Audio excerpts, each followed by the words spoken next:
Okay. Hi, good evening, everyone. Welcome back to another session of webinar with Beating Hearts. I'm Dr. Betty Tay, the CEO and founder of Beating Hearts. We have been doing this almost like 5 years now, every Wednesday. Today, I have with me Dr. Tan, who is actually was a guest a year ago, and he's a forensic pathologist with Ipoh Hospital. And today, he will talk about pediatric forensic pathology. So without further ado, Dr. Tan, go ahead.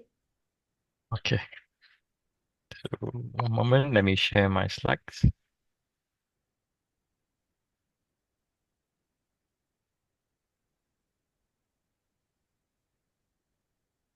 Yeah. Can you all see my slide? Yeah, can. Okay.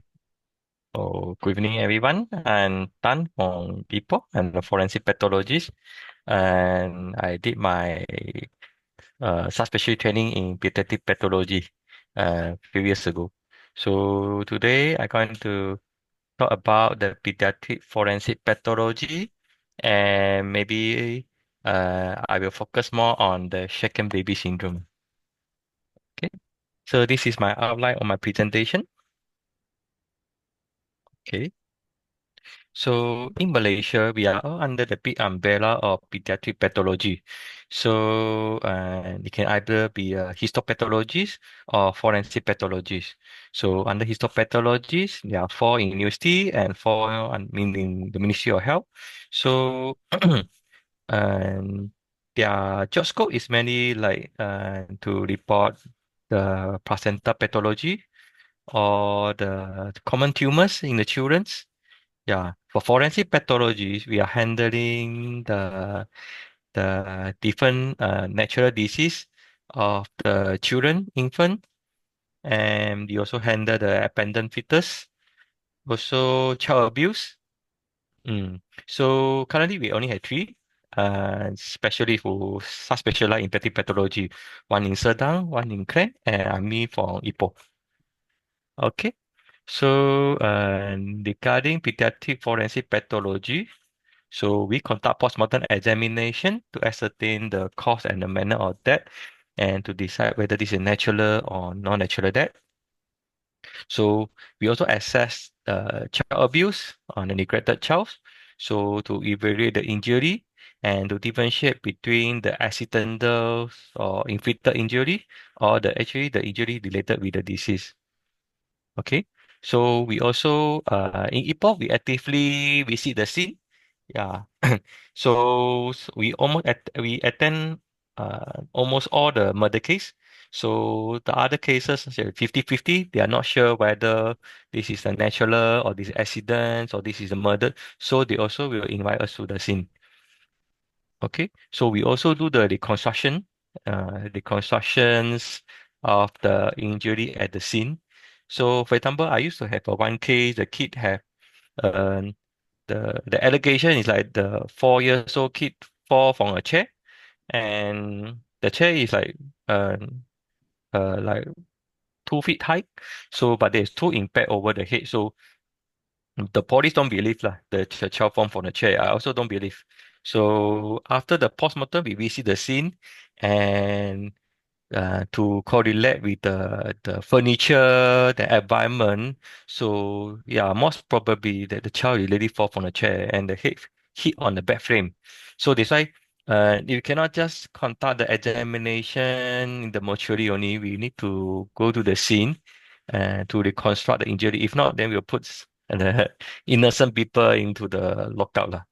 Oh, I Okay. see. So the child really was not uh, abused. The child really fell down and knocked the bed head and bed and had the head injury. Yes, because like how to say, if the chair is very short. That's why we can't imagine how the child can fall with two impact over the head. But like okay, the so-called the suspect, he don't know what is our postmortem finding. So she reveal that the mechanisms that she saw. So then we try to correlate with the injury, which is totally consistent. Yeah.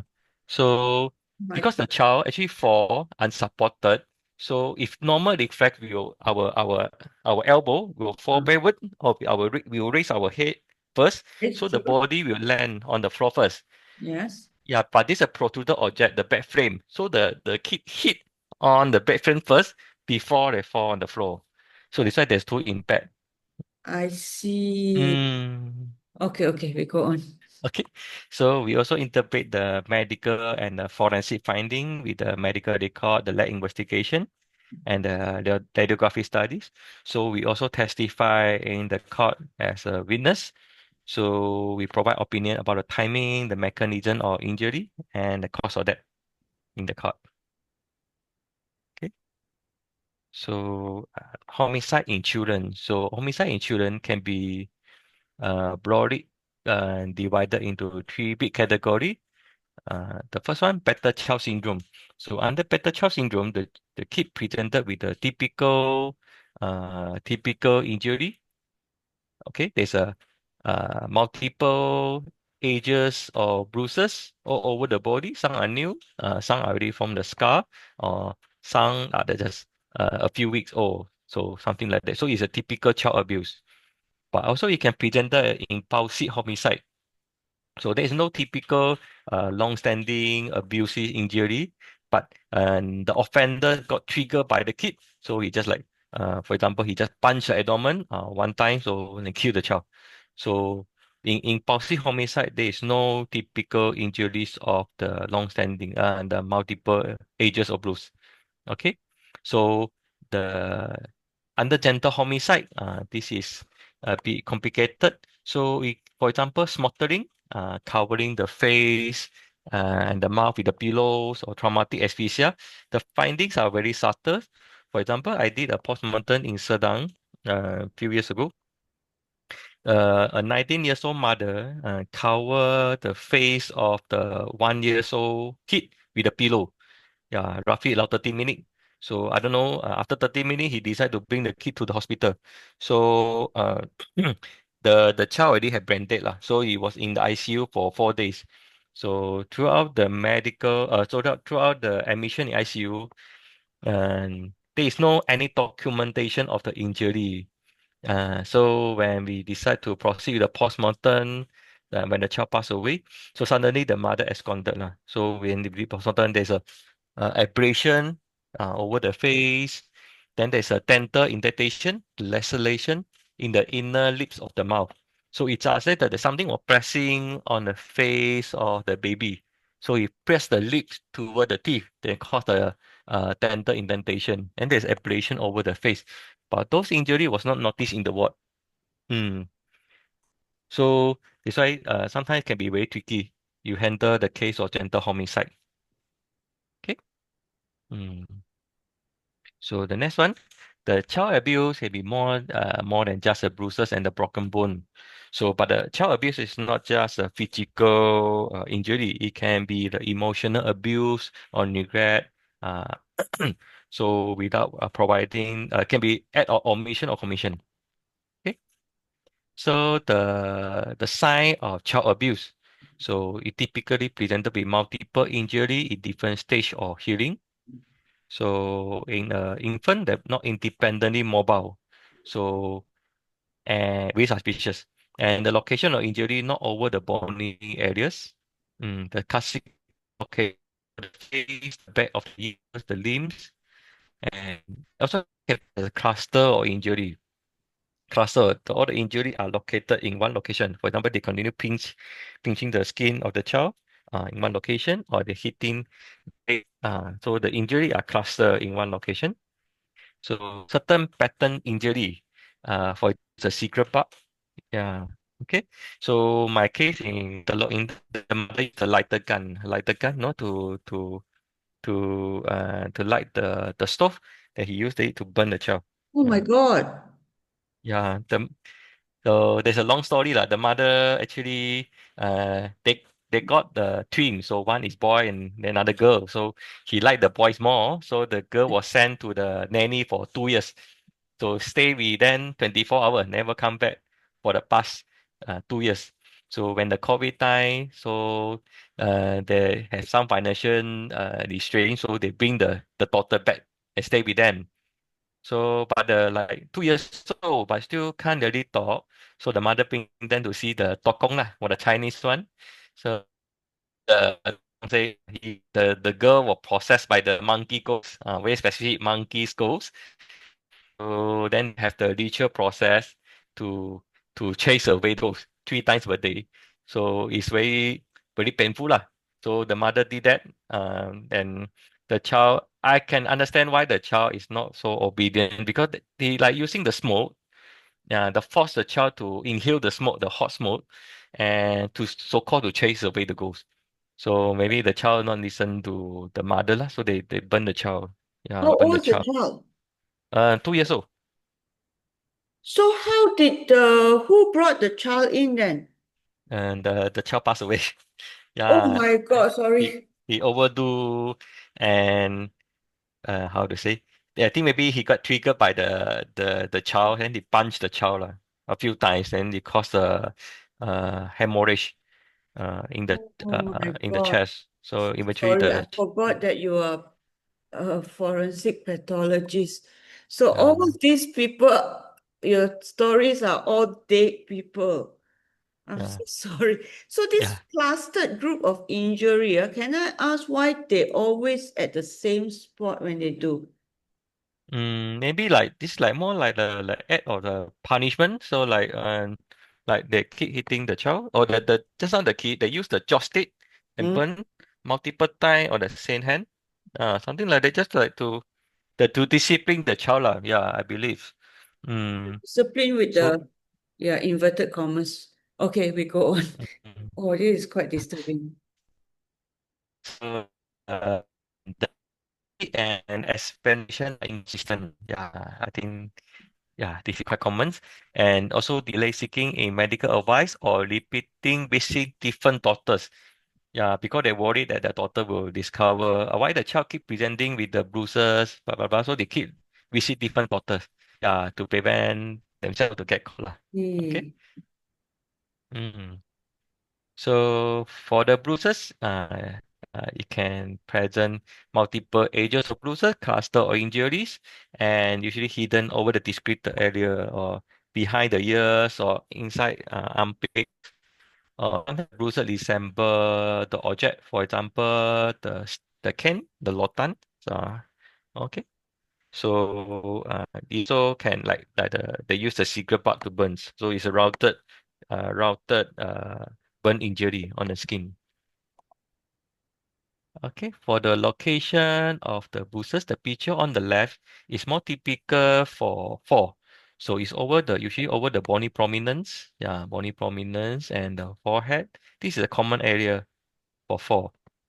However, for child abuse, this is the more typical locations. Mhm. Typical of accidental fall. Oh, I see. Yeah. Okay. Mm. Show again, please, Yeah. so that we know. Mm. Okay. Okay. So the next slide, the scouting injury.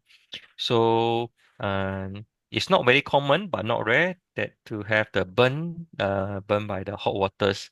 So so how to differentiate whether this is intentional or accidental? So like for example, There's for example, the child play with the hot water, the kettle, then suddenly the kettle fall, then the water splash on the body. So in this kind of injury, the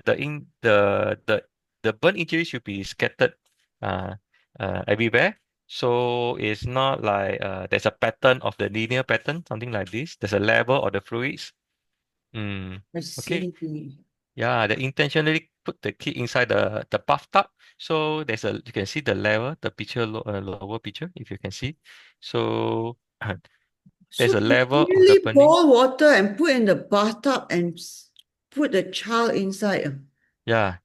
So Oh, just to discipline the child, lah. Yeah. I think a word of discipline is not right. It's a Yeah. very understatement. I think we shouldn't say that to discipline the child. It's an evil act. Okay, we go on. Mm. Okay. So for the characteristic of the fracture in the child abuse. So it can present with a single fracture, multiple bruises, or multiple fracture in the different stage of healing.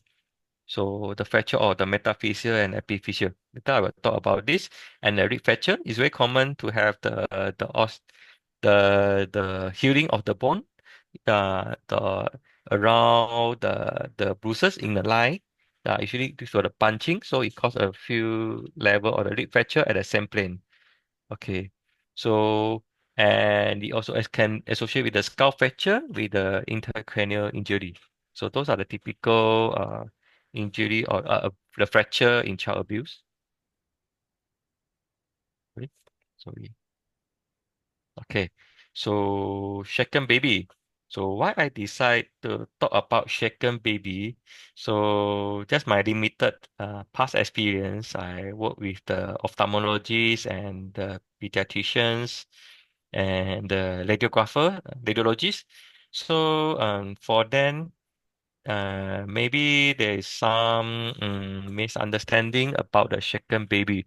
So and and they are very brave. Everybody just put shaken baby in their diagnosis in the clinical note. So something is uh, quite dangerous. It can be called traumatic lah, traumatic, trauma. So in our clinical practice, okay. So what is called shaken baby? So the theory is that they shake the baby and they cause the impact of the brain with the inner skull. So there is no obvious external injury found. Oh my Mm, God. yeah. But it can present with the triad so-called encephalopathy, cerebral edema, retinal hemorrhage, and subdural hemorrhage. So usually absent or external sign of head trauma. So usually happen in the infant less than 2 years old because their head is disproportionately more heavier than the body and the neck muscle is very weak. So when it shed the baby, it tend to cause injury. So the brain of the baby is very soft and most of the neuron, the axon are myelinated and the base of the skull are flat compared with the adult. So it's easier to have the brain moving inside the cranial, yeah, to cause the injury. Okay, so the theory of shaken baby started from the experiment or my experiment in 1968. Oh So they my used, God, you're shook. And ah, monkeys. yeah, Oh my God, yeah, it's they want so, to study the accident, so real impact, and in oh the God. MBA. So they used 50 monkey, 19 monkey had the concussion. So 8 out of the 19 monkey have the neck injury and 15 monkey have subdural hemorrhage. So this is the result of the experiments. For example, later on 1971, 1972, somebody started to describe the shaken whiplash syndrome in the context of the better child with multiple and multi-directional force injury. However, there is no experimental model to prove or disprove their theory, and unfortunately, their theory was gradually accepted as a fact, no, our medical fact. So, subdural hemorrhage and the retinal hemorrhage in the unconscious or dead child is a diagnostic for shaken infant. So, it started since 1971. Okay. So the shaking can cause, the theory is that the shaking can cause subdural hemorrhage, retinal hemorrhage, and a brain injury. So, and it can be like described as a categorical medical belief. And these findings always mean the child has been shaken. So, in short, the finding of shaken baby syndrome has become a diagnosis in the medical practice. Okay. Oh, I don't understand. So if you see subdural hemorrhage, Mm, retinal hemorrhage, mm. it's always a shaken baby. Yeah, during that time they believe so. Oh, they So believe so. Okay. yeah, they believe this, but there's no any solid Oh, experiment to evidence, prove yes. it. Or But no it's experiment, please cannot experiment. yeah, but slowly our medical practice we believe this theory and we start practice it. Yeah. So the few years back, I still encounter the ophthalmologist or pediatrician write second baby based on these three findings in their PhD in the documentation and the diagnosis. So uh, that's a Okay. bit dangerous. Okay. Big, So so in it can 2000, be wrong. Mm. yeah. So 2001, this theory reached the peak of acceptance. So all the official medical society agree and endorse it as a medical or scientifically reliable diagnosis. Okay, so ironically, like so, this diagnosis also uh, become a deep controversy issue in the same years because of one of the cases happened in US. Okay, this is the case. So this is a British nanny who work in the US. So he taking care of the 8 months old baby of the son or the two daughters. So the allegation is that he shed the baby and causing the death with the typical symptom lah, subdural hemorrhage, cerebral edema, retinal hemorrhage. So she was charged with the second degree murder. So then this his her case was like forecast in the TV like almost every day. So later on, the theory of second baby syndrome was like very challenged during the trial.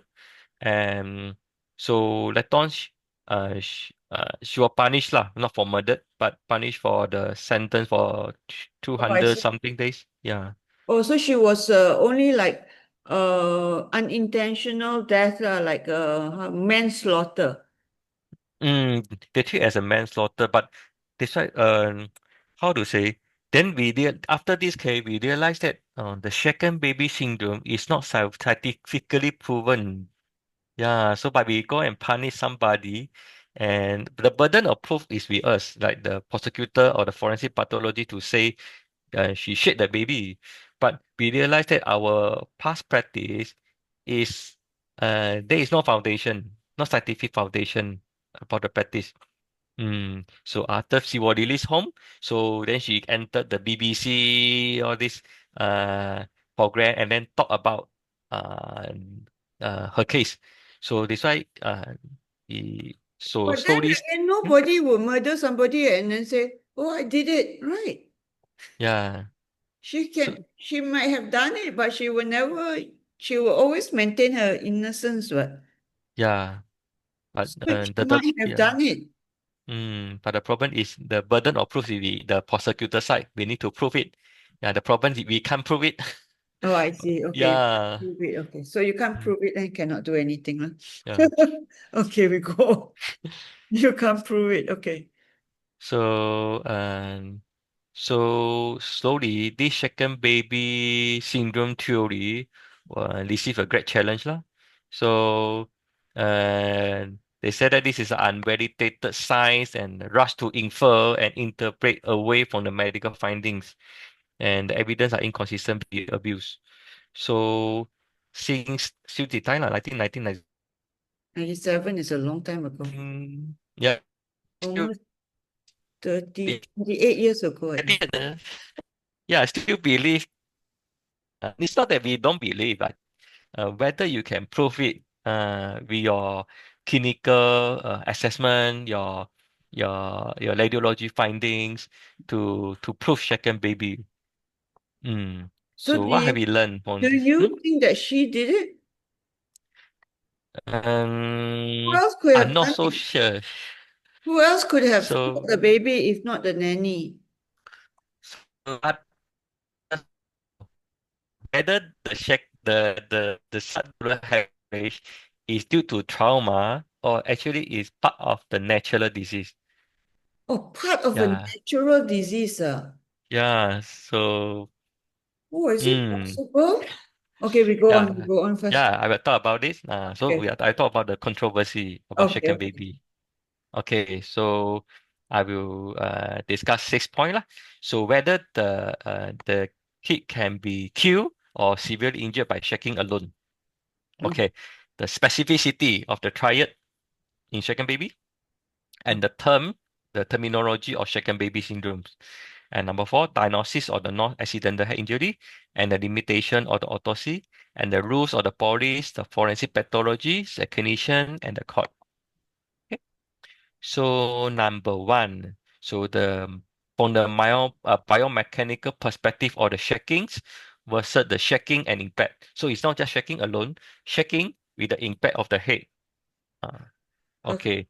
So to cut it short, so from the study, so by shaking alone, it's not enough to generate the force to cause the brain injury. This is based on his study. So by shaking alone, okay, it's not enough to cause the injury, one. So they require the impact to occur. So if let's say there's an impact, then there's the bruises or injury on the scalp that can be seen. Okay, so this is his theory. So we ask ourselves, shaking alone, whether it can cause that. So there are scientists. This Oh my God, you guys are harming animals. they use the lamb. They are my examiner from Australia. So he come over to examine me for my examiner. So they did the experiment. They shed the lamb. So uh, nine of them, three animal with the lowest the body weight die less than 6 hours. Oh my So the God. rest of it were killed after the experiment. So they did Oh the my God. histopathological examination of the brain. Okay. So three animal have focal subdural hemorrhage, only 1 times 1 centimeter. The external injury, okay, this is all histo finding. So it's okay. So however, there is no retinal hemorrhage observed. Okay. So the conclusion of this study, so shaking alone is enough to cause a brain injury. However, the triad was not observed. They didn't observe the triad from the animal experiments. That's why it gives us a question whether our finding the trial of finding the cerebral edema, retinal hemorrhage, and subdural hemorrhage, whether it's specific enough for us to say there's a shaking. So the other experiment, they Oh, use the pilot. Yeah, they do multiple. This one they use more animals. Yeah. So by using different mechanism, different timing of shakings or rotation. Okay. So the same results. So their animals suffer from the brain injury. However, the triad also is not observed. Mm. oh my God. Yeah. So I just make it short. So and then this is the challenge from other scientists. You see, the brain of the humans and the sheep are different.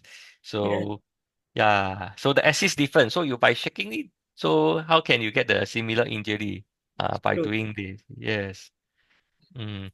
So the monkey lah, the monkey has a similar shape like human brain.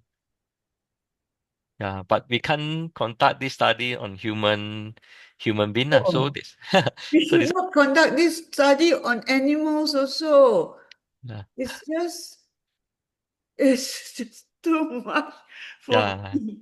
So Okay, my examiner, the Australian pathologist, so he trigger the animal right group lah. They protest for his experiment in Australia. of Yeah. course. Oh my God. Okay, we go on. Mm. I cannot take this very much. So later on, there are more study out showing that there is no enough evidence to support shaken baby syndrome. Like for this study, they reviewed 3,000 plus articles, and only two study maybe due to shaken baby, but it show a moderate risk based on the confession and conviction of the case. So there is not like Oh, uh confession. yeah. So the confession itself also can causing problem. I will talk about it later. Okay. Yeah. So regarding the first controversy, so my opinion, shaking alone can cause traumatic brain injury. However, we need more scientific data to support our opinion. So we cannot just go to the court and say, I believe that the shaking can cause that. Uh, based on my tremendous experience in the past 20 years. We cannot like this. We need we need the evidence to prove it. Yeah. Okay. Okay, we go on. I will wait. So we are not there yet, I believe. Yeah. So regarding the specificity of the triad regarding the subdural hemorrhage, there are so many causes other Oh, than trauma. There are so many causes in the infants that can cause subdural hemorrhage. Mm. sorry, I just want to- Okay. sorry. So don't worry. So the for the non-traumatic cause, it can be caused by coagulopathy and certain IEM, inborn error metabolism, cerebral venous thrombosis, and some controversy theory about the hypoxic changes causing the subdural hemorrhage and the rebleeding from the chronic subdural hemorrhage in the birth trauma. So this is the theory rise from UK 2003 by saying that the hypoxic injury are able to cause subdural hemorrhage. Okay, this is their theory.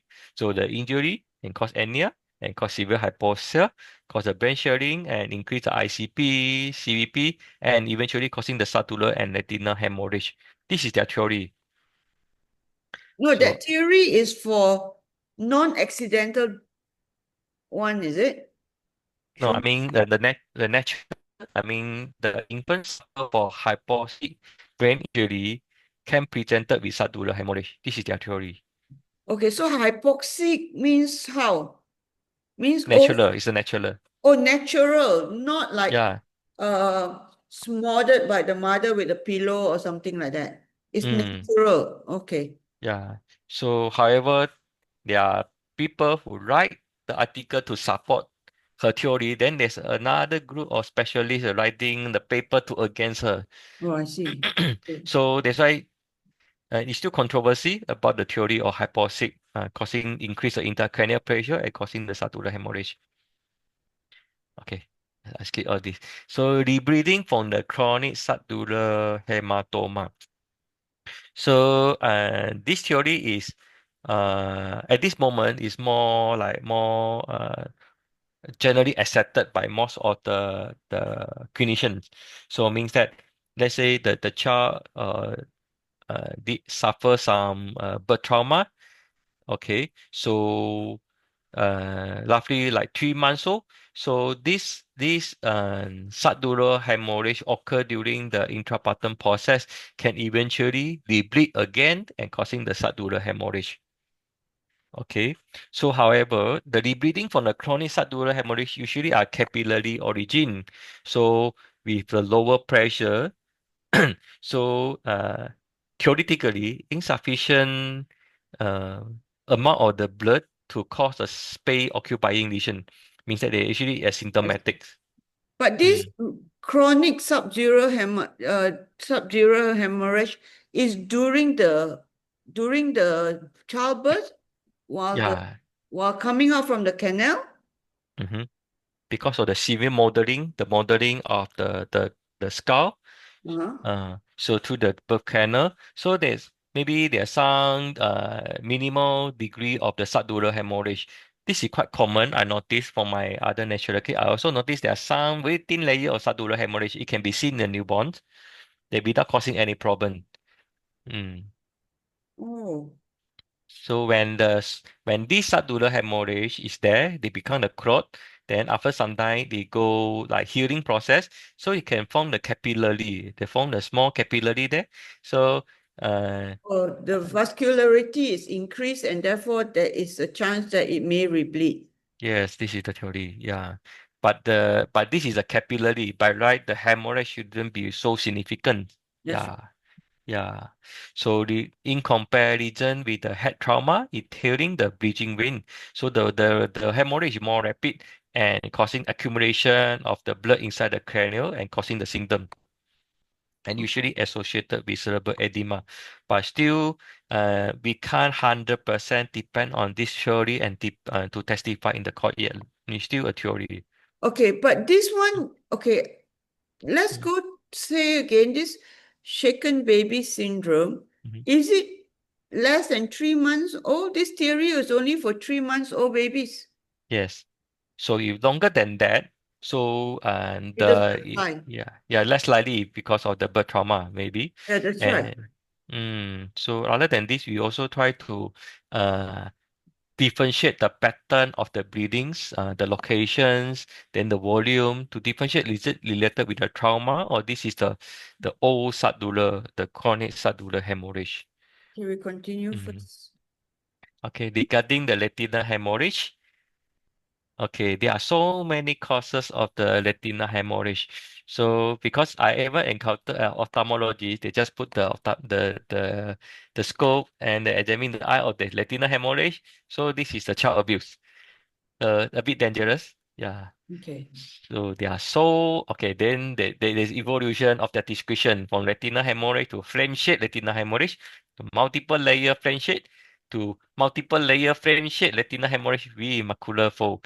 So they try to justify the retinal hemorrhage can be a pathognomic changes of the child abuse, but eventually it's not the way lah. It's different.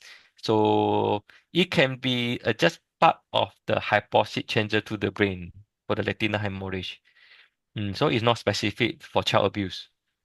So because I removed the photos already, because you say that there is a child abuse, so I had no choice. I had to take out the eyeball of the baby. So Yeah, yeah, better not lah. I scared also after my Facebook get blocked. yeah.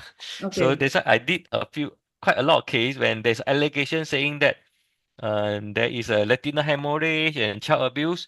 So I was forced to remove the eyeball from the baby. So it's not very good for the mother when they receive the baby again. So they open the eyes all empty inside. It's not so, yeah, not Oh, so good lah for us. But we had no choice, to do that. Okay. So again, there's a lot of publication by saying that actually the retinal hemorrhage is not specific for second baby. Mm. So yeah, so this is the conclusion. Uh, for the non-birth related retinal hemorrhage in infant, it can be a traumatic or non-traumatic etiology. So don't jump to the conclusion by saying that this is a child abuse.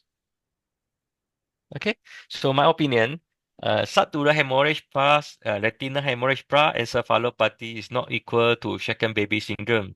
So it's not as simple as 1 + 1 + 1 equal to 3. Mm. Okay. So this is the conference I attend in Taiwan. So there's a professor from Japan. So he presented about this second baby syndrome. So how they challenge, how they raise the issue about this. They even write a books in Cambridge, the whole books to challenge the theory of second baby syndrome. Yeah. So how to say? So uh, they have the sort, how to say it? They raise the reasonable doubt to challenge our medical belief about the second baby syndrome. So the other possible explanation, the other theory, cervical medullary syndrome, by compress so during the shaking process, it can compress the brainstem and causing anemia, acute respiratory yeah. failures, and eventually causing the death. This is another theory. Again, it's still a theory. Mm. So throughout my experience, so I have 12 cases. Okay. Among the 12 cases, 2 cases are highly suspicious or inflicted injury. Okay, only two. So other 2 cases are related with coagulopathy due to congenital hepatitis. Okay, 1 case of the glutaric aciduria, the IEM, inborn error metabolisms, and also related with the birth trauma and hydrocephalus. Oh, three And cases possible due to the rebleeding. mm, Oh, okay.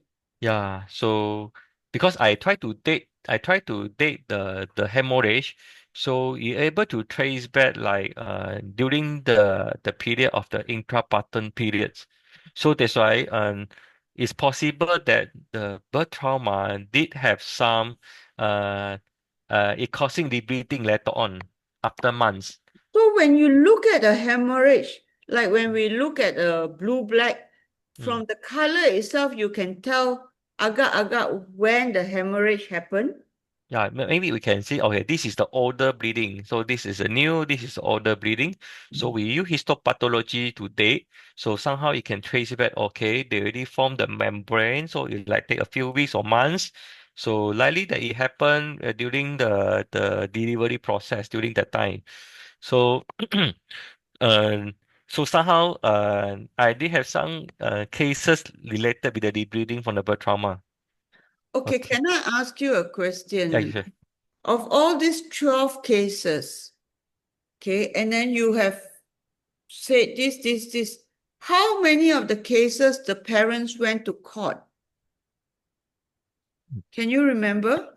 So for my past experience, okay, none of it entered the court. Not Mm. even the two cases highly suspicious inflicted injury?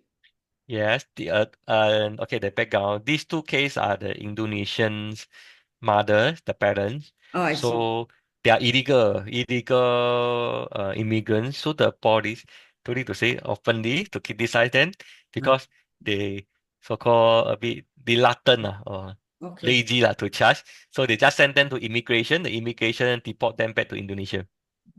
I see. Mm. So Okay, they rather they go through the process of investigation, okay, detain, go to I the see, court. I see. So just send them back to to Indonesia. Okay. Yeah. And then, okay, so that two cases only, the rest are real genuine uh pathological cases that is non-trauma lah. Most of the case, I believe that is maybe it's a consequence of the accidental of the due to the birth trauma, or this is the underlying medical condition. Okay, Mm, okay, we can go on. okay. Oh, very interesting, huh? Yeah. So the term shaken baby syndrome. So in 2009, so they already met the statement. So the triad, even in the characteristic form, should not be regarded as solid proof of traumatic brain injury. Okay, this is from the Royal College of Pathologists. So the British Journal or Neurosurgery. So those findings are not pathognomic or inflicted injury. Neither alone or in combination, the allocation cannot never be absolutely certain. Certain. Mm. So then he also criticized the majority or expert had always believed something does not mean that the belief is correct. Uh, so this Right. is 2003. Yeah. But I still encountered the practice like in 2023. There are still the clinician like maybe giving the talk in the child abuse forums and they talk about shaken baby like really Triad. absolute yeah probably they say that this is child abuse. Oh, Yeah. okay. So from the legal perspective, shaken can be understood as a mechanism of injury. So it means a human action with the intention. Okay, so shaken baby syndrome had the meaning of diagnosis of crime. So we are diagnosed the crime on Mm. behalf of the judge. So we are so powerful as a medical doctor. So this is a crime. Yeah. So, but the problem is where is the proof? Uh, so this is still a controversy topic, and controversy cannot be proven beyond reasonable doubt in the court. Mm, okay. So another the statements from the the BMJ British Medical Journal. So all the conclusion are not sustainable in the court. Okay, so in 2018, so the Society of Pediatric Radiology, so they are a very well-known society in US. So they come up a consensus view. Okay, shaken baby syndrome is a medical diagnosis. So they found all the powerful pediatrician, radiographer, radiologist, and forensic pathologist, and they issue the statement. The court, the critics of the court should limit and exclude the expert testimony to challenge their reliability. So they are very, very confident to say that. So the question is, uh, so means that the lawyer and the court cannot have the second guess of what our thinking, is it? So because you are the very like powerful NGO in US. So we had to accept everything that you stated in your journal. So this is the question. So okay, sorry. Uh, All right, we have so 1 minute. Sorry, oh, sorry. You hold on, huh? so okay, sorry. Okay, go on. All right, we have Ah. 1 minute. Sorry, sorry. You hold on. Okay, go on. Okay. Go on. Okay. So they are a group of lawyer. They write a full article to get against every single points that written in the paper by the pediatric radiology. So they write every single thing, attack all the points, every point, every single point. Yeah. So the legal understanding about the diagnosis. So okay, to cut it short, we shouldn't, as a medical doctor, we shouldn't try to uh do the job from the judge. Means that we tell the, oh, this is a child abuse, or I, this is a rape. So we just give our medical finding rather than to make the decision. Mm. So to sustain as a criminal offense, they need the actus leo. Actus leo is the action done, or there's an injury, there's inflicted injury. Combined with the means leo. Means leo is the idea, the guilty mind, the intention to cause the injury by combination of these two. So maybe we can try to focus more on describing the injuries in for to support the actus leos. So let the police or the prosecutor to prove the guilty mind, the intention to cause the injury, rather than we ourselves as a clinician and go all the way to court to say that the person had the intention to kill the baby. Mm.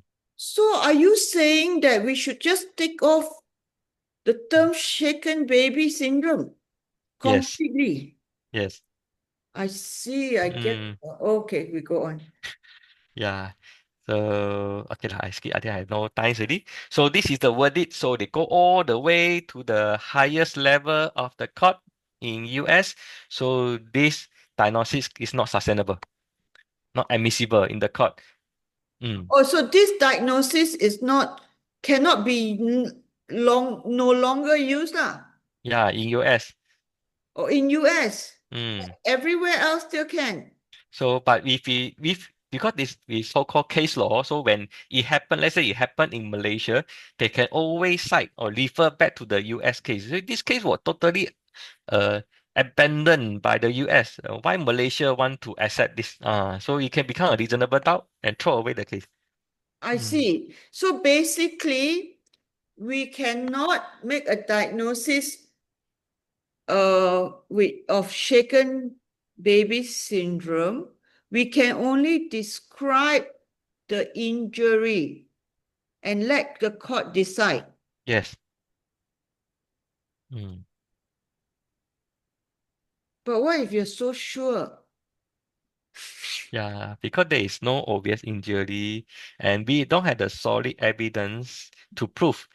So it based on our belief. We believe so, but based on what? Yeah, based on any study or any scientific evidence, we still lacking on it.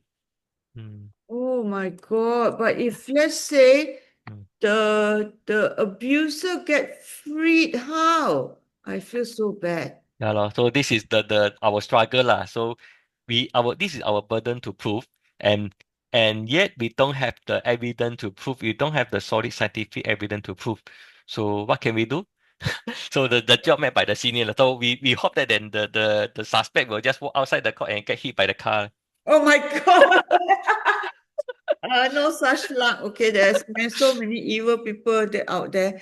But I want to say one thing. Mm. If you cannot prove, please don't conduct any more animal study to prove. I beg you guys. Oh, please don't shake any more animals just to prove something that cannot be proven. And okay, and I want to say this because you yourself know the shape of the animal's brain and also the fact that they are four-legged, some of them, and the structure of their cervical neck is so different. How can they shake those animals? That's animal abuse to me. Okay, so now you can go on. Sorry, I just need to say this. So okay, I just cut it short. So Okay. then the pediatrician or the forensic pathologist from other country, they try to move on. Okay, so now second baby cannot be asset. Then Yes. we use other term, abusive head injury, not accidental head injury, to a little cranial cerebral trauma. And actually, the content is the same. Still the Yes. triad, but we change the name to change the diagnosis. Okay. Yeah. You change the diagnosis also. You are actually saying it's an intent to kill, intent to injure, what? Abusive, non-accidental. Okay, only little, only you trauma you is not you know what I'm saying? Yes. So if So so yeah, what difference does it make if you just shaken baby syndrome? yeah. The lawyer is not stupid, so they very fast they discover that we try to use other term to That to also, mean the same thing. Yeah. yes. Okay, go on. That's very interesting. Yeah.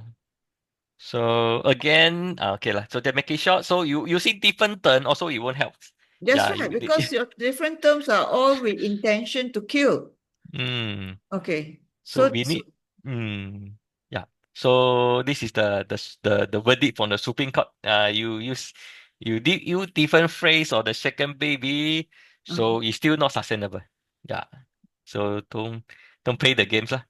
Oh, I So see. So in US, you just cannot use any terms. You can only describe the the injury. They try to find a way out, but it's not sustainable, they're not sustainable lah. I So no see. matter how many times we rephrase it, we need the Yeah, evidence to prove lah. I Mm, see. mm, Oh, it's very interesting, huh? yeah. But Okay.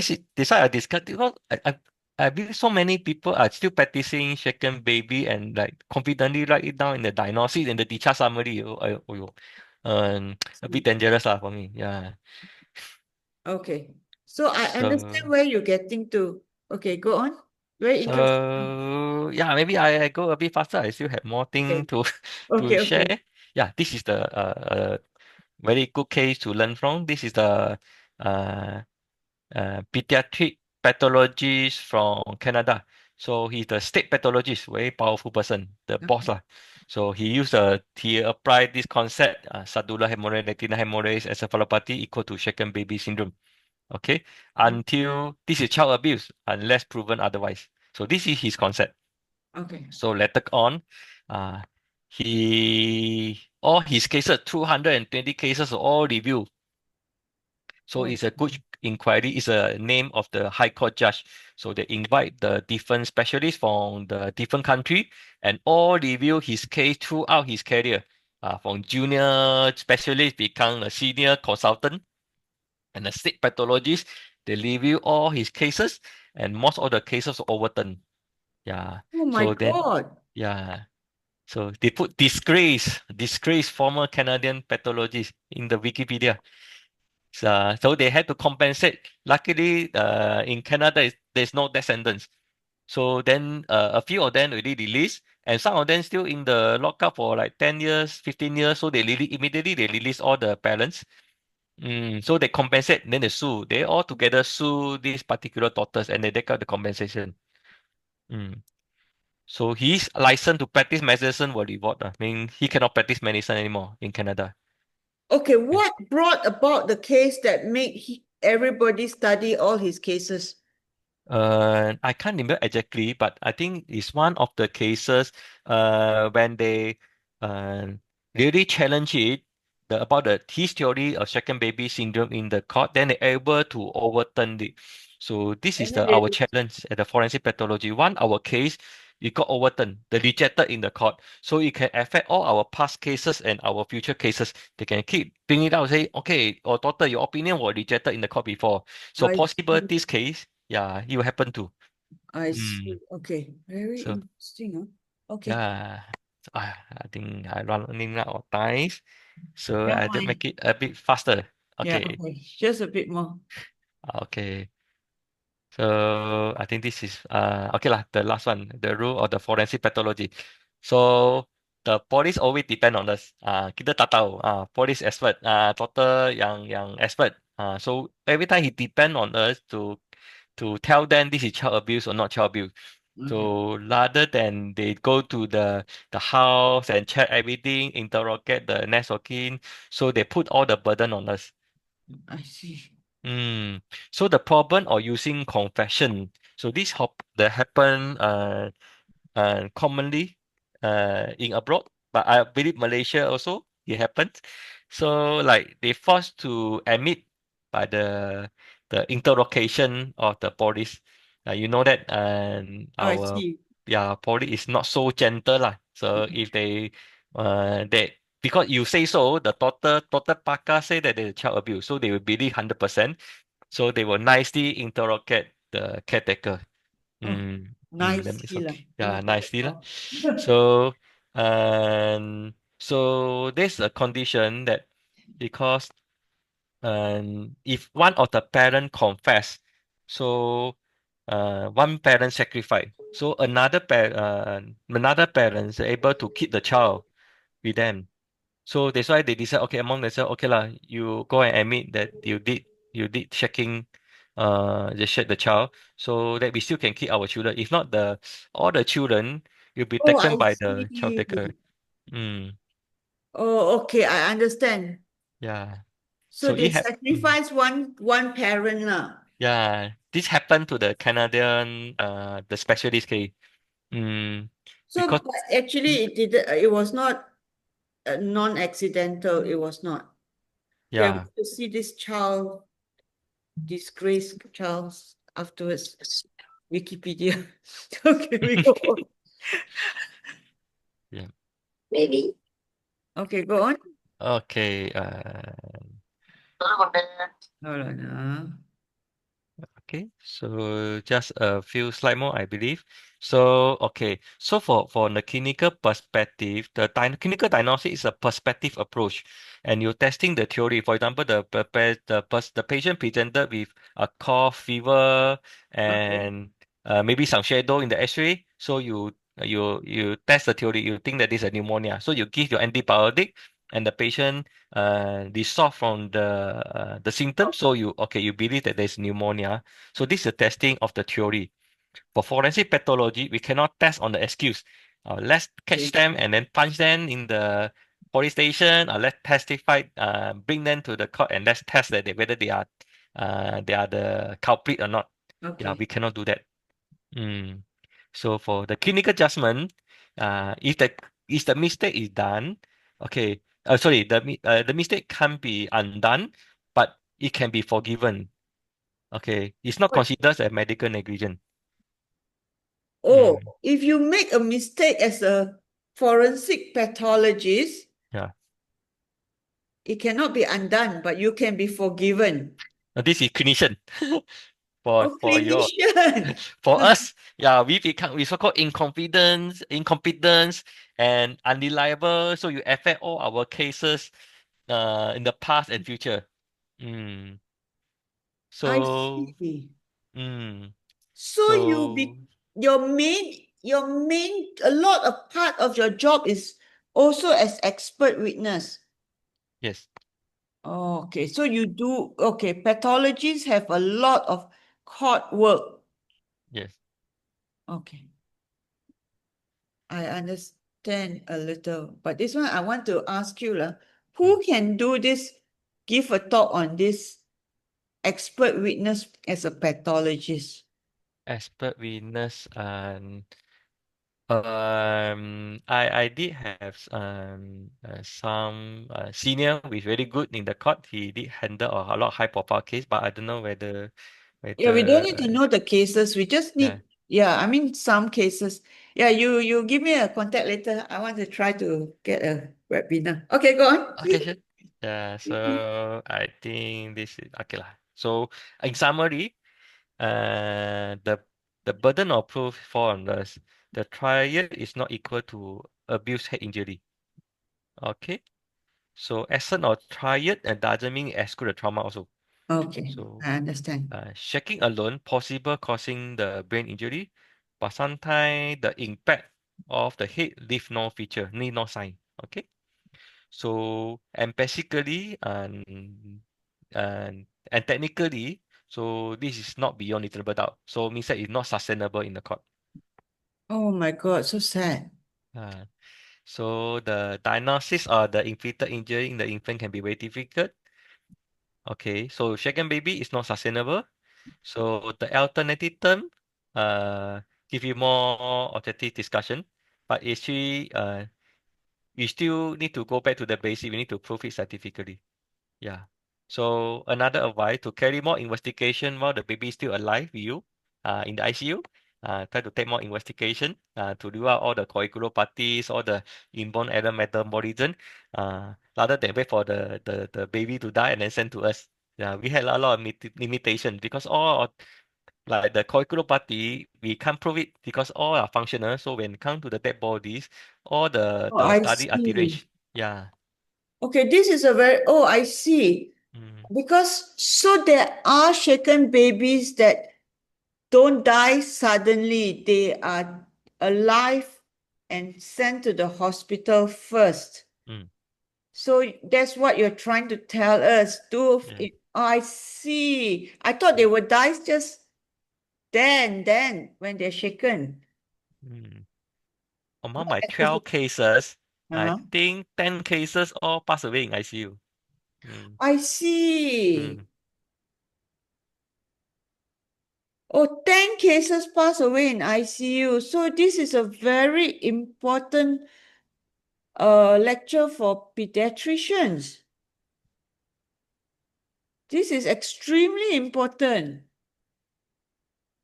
so I really try to change the practice of my pediatrician in my hospital, but I don't know how about the other hospital. So we had a consensus already. So when they say you had a case, so let's discuss it to handle it while the baby is still alive. Yeah, you can call me early so we can uh, Okay. mm, So, yeah, because you see, the impact of this webinar, this talk that you have given is huge. You know what I mean? At yeah. first, it's like, okay, abuse, animal abuse, child, but the impact is huge because now it's whether you send the parent or the abuser or non-abuser to for life. Okay, I find this really interesting. Thank you very much. Anything else? Anyone has any questions? I think okay, let's conclude. Okay. This is my last slide. Keep an Okay. open mind. Yes, keep an open mind. Mhm. No, keep an open mind and then really honestly, yeah, do all the run the tests because at the end of the day, it might affect the family, the father or the parents or the caregiver. Be familiar with current controversy and be familiar with alternative diagnosis. Wow. Okay, be familiar with and consider alternative diagnosis because a lot of these diagnoses cannot be tested when the patient is dead. Wow, this is an eye-opener for me. Thank you very much, Tan. I love it's like building up, building up, building up like a thriller. Oh, thanks. Any questions at all? Because this is a difficult subject to broach on and but it's very interesting. Very, very interesting. Well, next time we do something again, huh? But this is really, really a good teaching session, a good eye opener for me. I don't think anybody is going to ask any question. And I think that but the way you did the presentation, Tan, that's why I love forensic pathology so much, the talk.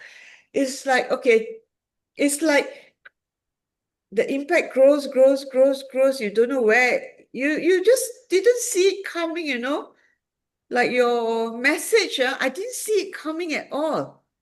I'm like, So what? If they abuse the kid, they must go to jail. You know what I mean? I'm like, everybody must, the child cannot die suddenly. Yeah, now I get it. Wow. And even okay, so why did this Charles guy so eager? Okay, wait, I mean, it's not fair for him, I feel, okay, that he believed this, maybe he believed the triad so much. Okay, and that was the teaching at that time. It's not fair to disgrace him. I think it's not fair. But of course, sometimes some people believe that, parents are likely to be abuser. So he wanted justice maybe and got to it. But he got a lot of cases, 200 over cases. Yeah. You only got 12. He's a state. Not just is the 220 cases is all his cases in the past related with the child abuse. Not just second baby. Yeah. Or not just shaken baby. Yeah. All the cases that he You mean testified in the court. 200 over cases overturned and they're not just shaken babies. Yeah. So he just want to settle the case and pinpoint a person. Yeah, whether he tell the truth in the court or not. So it means that the Oh 220 my cases. God, no wonder he's disgraced. Dr. Christine asked, what should a GP do if we suspect a child has been abused? Okay, that's a very good question, obviously. Mhm.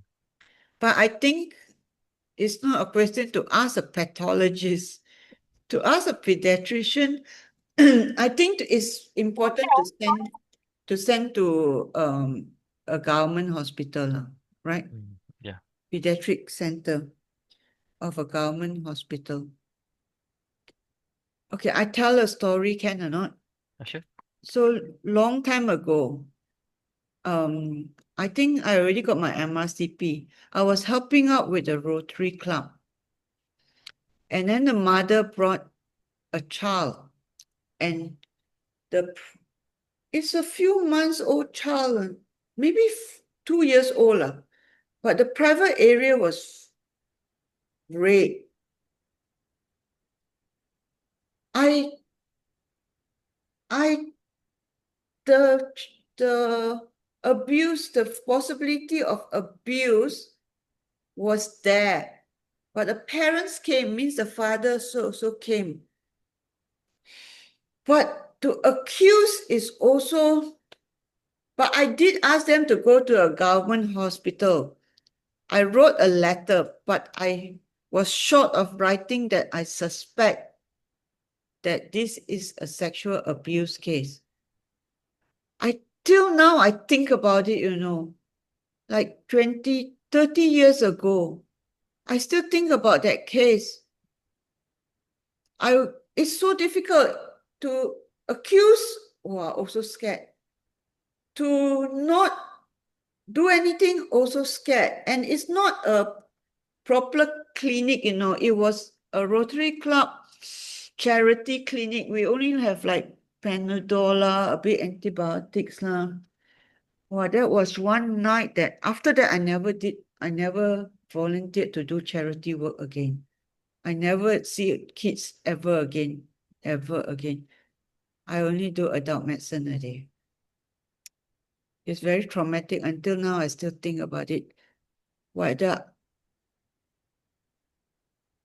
So I can imagine you every day. Is this accidental? Is not accidental? Wow, going to court also so susah, man. Oh.